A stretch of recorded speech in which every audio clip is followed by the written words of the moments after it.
Al Consiglio dei Ministri la discussione sul recovery plan nazionale incontra problemi sul possibile mancato rinnovo del superbonus fino al 2023.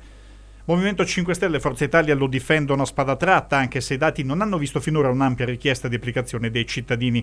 Il Veneto è comunque la regione in Italia dove sono state avviate più pratiche, 853 su circa 7.000 interventi registrati in tutto lo stivale al 15 marzo scorso, ultimo dato ufficiale fornito dall'Enea. La maxi agevolazione fiscale prevista dagli articoli 119 e 121 del decreto legge 34 del 2020 fra Veneto, Friuli, Venezia Giulia e Trentino Alto Adige ha visto l'ammontare di lavori ammessi a detrazione di progetto arrivati a quasi 117 milioni di euro, che si trasformano in circa 128 milioni di crediti ceduti.